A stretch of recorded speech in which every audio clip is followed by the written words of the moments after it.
Dubai میں palm جمیرہ کی construction کا کام زور و شور سے چل رہا تھا۔ یہ دنیا کا سب سے بڑا اور سب سے پہلا پالم ٹری شیپ کا آئی لینڈ ہونے جا رہا تھا، جس پر پوری دنیا کی نظریں لگی ہوئی تھی۔ 5 اسکوائر کلومیٹر پر پھیلا ہوا یہ انجینئرز کا ایسا پروجیکٹ تھا جس کو ہسٹری میں ہمیشہ یاد رکھا جائے گا۔ انجینئرز کا خیال تھا کہ اس پروجیکٹ میں سب سے مشکل کام سمندر کی لہروں سے مقابلہ کر کے اس پر آئی لینڈ بنانا تھا، لیکن ان کا اصل امتحان تب شروع ہوا جب یہ آئی لینڈ مکمل طور پر تیار ہو چکا تھا۔ ابھی انجینئرز آئی لینڈ کو مکمل تیار کر کے اس پر بلڈنگ کا کام سٹارٹ کرنے ہی والے تھے کہ انجینئرز کو محسوس ہوا کہ یہ آئی لینڈ آہستہ آہستہ سمندر میں ڈوب رہا ہے، اور اس چیز نے انجینئرز کے ساتھ ساتھ کنگ راشد المکتوم کی نیندوں کو اڑا کر رکھ دیا تھا۔ پھر آخر ایسا کیا ہوا کہ پالم جمیرہ پروجیکٹ کمپلیٹ بھی ہوا اور آج تک اتنے سال گزر جانے کے باوجود بھی اپنی جگہ پر قائم ہے۔ آج ہم اپنی ویڈیو میں اسی پالم جمیرہ پروجیکٹ کی بات کریں گے۔ رضوان نالج فیکٹری میں تمام دوستوں کو خوش آمدید۔ دوستو، ہمیں آپ کے سپورٹ کی بہت زیادہ ضرورت ہے۔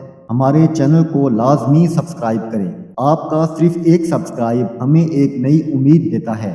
دوستو، عربین سی میں 5 کلومیٹر تک پھیلا ہوا یہ ہے مین میڈ آئی لینڈ، جس کو سب پالم جمیرہ کے نام سے جانتے ہیں۔ پالم جمیرہ اتنا بڑا ہے کہ اس کی اصل شکل آسمان سے ہی دیکھی جا سکتی ہے۔ اس پورے آئی لینڈ کو بنانے میں تقریباً 900 ارب روپے کا خرچ ہوا تھا۔ یہ آئی لینڈ نہ صرف دبئی میں بلکہ پوری دنیا میں اپنے پورچ ولاز، لگژری ہوٹلز، بیچ کلبز اور یہاں سے نظر آنے والے خوبصورت نظاروں کی وجہ سے فیمس ہے۔ صرف ریت اور پتھر کی مدد سے بنایا جانے والے اس آئی لینڈ کو نہ صرف سمندری طوفان بلکہ زلزلے اور سونامی سے بھی خطرہ رہتا ہے، لیکن پھر بھی 18 سالوں سے یہ آئی لینڈ دبئی کے سمندر میں ایک پہاڑ بن کر کھڑا ہوا ہے، جو کہ اس کو بنانے والے ورکرز اور انجینئرز کی خون پسینے کی محنت کا ثبوت ہے۔ اس ناممکن پروجیکٹ کو انجینئرز نے کس مشکل ترین مرحلے سے گزار کر ممکن بنایا، ان کو کن کن مشکلات کا سامنا کرنا پڑا اور کیسے ان مشکلات کا سلوشن نکالا گیا، آج ہم آپ کو اس ویڈیو میں بتائیں گے۔ کیونکہ دبئی کے پاس سے تیل ختم ہو رہا تھا، اسی وجہ سے دبئی کے سروائیول کا صرف ایک ہی طریقہ بچا تھا، اور وہ تھا ٹورزم۔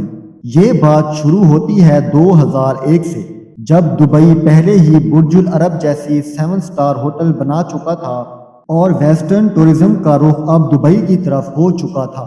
دبئی کے بیچز کافی فیمس ہونے لگے تھے اور اب دبئی کے پاس بیچز کی جگہ کم پڑنے لگی تھی۔ دبئی کے کوسٹ لائن، جو کہ صرف 70 کلومیٹر تک پھیلی ہوئی تھی، اس کو بڑھانے کا وقت آ چکا تھا۔ اس وقت کے کراؤن پرنس شیخ محمد بن راشد المکتوم دبئی کے سمندر میں ایسا آئی لینڈ بنانا چاہتے تھے جس سے دبئی کی کوسٹ لائن میں اضافہ ہو سکتا تھا۔ اس آئی لینڈ کا میپ بنانے میں انہوں نے انجینئرز کو لگا دیا تھا۔ سلطان احمد بن سلائم، جن کو کراؤن پرنس نے اسی ٹاسک پر لگایا تھا، انہوں نے شیخ کو ایک گول دائرے کا ڈیزائن پیش کیا۔ اس سرکولر شیپ ڈیزائن سے دبئی کو 7 کلومیٹر کی ایکسٹرا کوسٹ لائن مل رہی تھی۔ شیخ نے یہ ڈیزائن فوراً ریجیکٹ کر دیا، کیونکہ شیخ کے دماغ میں جو چیز چل رہی تھی اس حساب سے 7 کلومیٹر نہیں بلکہ 50 کلومیٹر کی کوسٹ لائن ہونی چاہیے تھی۔ اس بار شیخ نے خود ڈیزائن بنانے کا فیصلہ کیا۔ شروع میں شیخ کو خود سمجھ نہیں آ رہا تھا کہ وہ کیا چیز کا ڈیزائن بنائیں، لیکن آخرکار شیخ ایک ایسا ڈیزائن بنانے میں کامیاب ہو گئے جس کا ڈیزائن ایک پالم ٹری کی شیپ کا تھا۔ حیرت انگیز طور پر اس ڈیزائن سے دبئی کی کوسٹ لائن میں 56 کلومیٹر کا اضافہ ہو رہا تھا۔ شیخ نے کاغذ پر ڈیزائن تو بنا دیا تھا، لیکن سب سے بڑا مسئلہ یہ تھا کہ اس طرح کا ڈیزائن اور اتنا بڑا آئی لینڈ آج سے پہلے کسی نے نہیں بنایا تھا۔ چیلنج صرف یہ نہیں تھا کہ یہ پالم ٹری شیپ کا آئی لینڈ بنانا ہے، بلکہ یہاں ایک پورے شہر کو بسانا تھا جس میں luxury villas, shopping malls, hotels اور ریسٹورنٹس بنائے جائیں گے۔ جب انجینئر سے یہ مشورہ کیا گیا تو انجینئرز نے یہ مشورہ دیا کہ اس آئی لینڈ کو بنانے کا سب سے آسان طریقہ یہ ہے کہ اس کو کنکریٹ اور سٹیل سے بنایا جائے۔ لیکن دبئی کے کراؤن پرنس یہ چاہتے تھے کہ یہ آئی لینڈ مکمل طور پر نیچرل مٹیریل سے بنایا جائے، یعنی یہ آئی لینڈ ریت اور پتھروں سے بنایا جانا تھا۔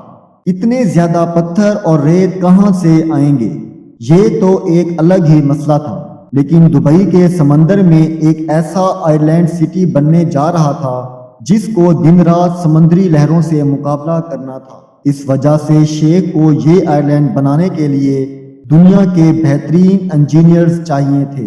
اس کام کو انجام دینے کے لیے ہالینڈ کی ایک کمپنی سے کانٹریکٹ کیا گیا۔ سب سے پہلے انجینئرز کو یہ طے کرنا تھا کہ پالم ٹری شیپ کے آئی لینڈ کو سمندری طوفانوں اور لہروں سے کیسے بچایا جائے گا۔ اس کا صرف ایک ہی حل تھا کہ پالم ٹری کے چاروں طرف سمندری لہروں کو روکنے کے لیے پتھروں سے ایک دیوار بنائی جائے، جس کو بریک واٹر بھی کہا جاتا ہے۔ اب یہ چیک کرنا تھا کہ یہ وال سمندری لہروں کا کتنا مقابلہ کر سکتی ہے۔ جب چیک کیا گیا تو پتہ چلا کہ اس دیوار سے ٹکرانے کے بعد لہریں اپنی پاور ختم کر دیتی ہیں، لیکن طوفان کا خطرہ ابھی باقی تھا جو کہ اس پورے آئی لینڈ کو ختم کر سکتا تھا۔ دبئی کے شیخ نے انجینئر ٹیم کو ریسرچ پر ٹائم ضائع کرنے سے منع کر کے جلد از جلد کام شروع کرنے کا حکم دے دیا۔ نارملی اس پروجیکٹ کو کمپلیٹ کرنے میں تقریباً 15 سال لگتے ہیں، لیکن شیخ نے اس پورے آئی لینڈ اور اس پر بنائی جانے والی سٹی کے لیے صرف 5 سال کا وقت دیا تھا۔ یہ ٹارگٹ ملتے ہی انجینئرز کی ہوا نکل گئی۔ ایک طرف ان کی ریسرچ کمپلیٹ نہیں ہوئی تھی اور دوسری طرف ان کو پورا پروجیکٹ 5 سالوں میں مکمل کرنا تھا، جس میں 2 سال آئی لینڈ بنانے کے تھے اور باقی 3 سال پورے سٹی کو بنانے کے تھے۔ لہذا اب ٹائم ضائع کیے بغیر 2001 میں آئی لینڈ کی آؤٹر وال کی کنسٹرکشن کا کام شروع کر دیا گیا، یہ جانتے ہوئے کہ فائنل کیلکولیشن ابھی باقی تھی اور ایک چھوٹی سی غلطی بھی پورے آئی لینڈ کو تباہ کر سکتی تھی۔ ابھی انجینئرز نے کام سٹارٹ کیا ہی تھا کہ ایک خوفناک حادثہ ہو گیا۔ ستمبر 2009 میں 9/11 کا واقعہ رونما ہوا اور اس واقعے کی وجہ سے لوگوں نے ٹریول کرنا چھوڑ دیا تھا اور اس میں سب سے زیادہ نقصان دبئی کا ہو رہا تھا۔ مہینوں کی ریسرچ اور ابھی تک جو لاکھوں ڈالرز اس پروجیکٹ پر خرچ ہو چکے تھے، اس کا کوئی فیوچر نظر نہیں آ رہا تھا۔ اس پروجیکٹ پر کام کرنے والے 1200 فورن انجینئرز کو دبئی میں خطرہ ہونے لگا اور انہوں نے واپس ہالینڈ جانے کا پلان بنا لیا، لیکن دبئی کے شیخ نے ان کو سیکیورٹی کا یقین دلایا اور پروجیکٹ کو دوبارہ کنٹینیو کرنے کا حکم دیا۔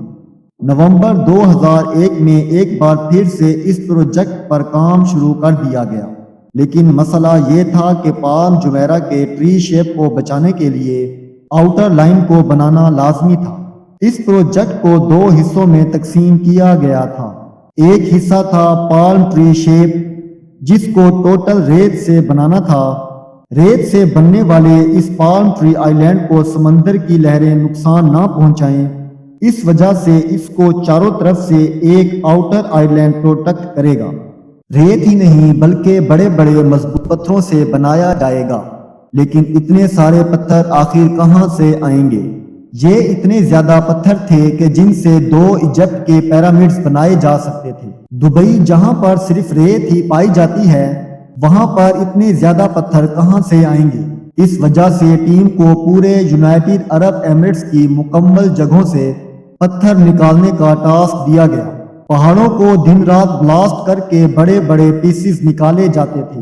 ایک پتھر 6 ٹن سے بھی وزنی اور ایسے لاکھوں پتھر نکال کر مختلف جگہوں سے دبئی کے ساحل پر ٹرانسپورٹ کیے جاتے تھے اور جہاں سے آگے آئی لینڈ سائٹ پر ان پتھروں کو بڑی بڑی شپس میں پہنچایا جاتا تھا۔ حیرت انگیز طور پر صرف ایک دن میں 40,000 پتھر اس سائٹ پر پہنچائے جاتے تھے۔ دن گزرتے گئے اور یہ آؤٹر لائن آہستہ آہستہ اپنی شکل دکھانے لگا، لیکن کیا یہ اتنا مضبوط تھا کہ پورے سٹی کا وزن برداشت کر سکتا؟ جن پتھروں کو سمندر میں ڈال کر یہ آؤٹر آئی لینڈ بنایا جا رہا تھا، ان میں سے اگر ایک بھی پتھر ٹھیک پوزیشن پر نہیں رکھا گیا تو یہ آئی لینڈ کسی بھی بڑی تباہی کا سبب بن سکتا ہے۔ یہ چیک کرنے کے لیے الگ سے ایک ٹیم بنائی گئی۔ یہ ڈائیورز 30 میٹر پانی کے نیچے جاتے تھے اور ہر ایک پتھر کی پوزیشن چیک کر کے باہر بیٹھی ٹیم کو اوکے کا سگنل دیتے تھے۔ دوستو، پالم جمیرہ کا ٹری جس کو صرف ریت سے بنایا جانا تھا، اس آئی لینڈ میں لگنے والی ریت کا وزن 13 لاکھ ٹن سے بھی زیادہ تھا۔ یہاں وہ ریت استعمال نہیں ہو سکتی تھی جو دبئی کے ریگستان میں پائی جاتی تھی۔ آخر انجینئر ٹیم نے اتنی ساری ریت کا بندوبست کہاں سے کیا تھا، اور جب آئی لینڈ مکمل ہونے کے بعد واپس سمندر میں ڈوبنے لگا تو آخر اس مصیبت سے کیسے جان چھڑائی گئی، یہ سب کچھ بتائیں گے آپ کو اس ویڈیو کے پارٹ 2 میں۔ امید کرتے ہیں آپ کو ہماری ویڈیو بے حد پسند آئی ہوگی۔ ہمیں اپنی دعاؤں میں یاد رکھیں اور اپنا بے حد خیال رکھیں۔ اللہ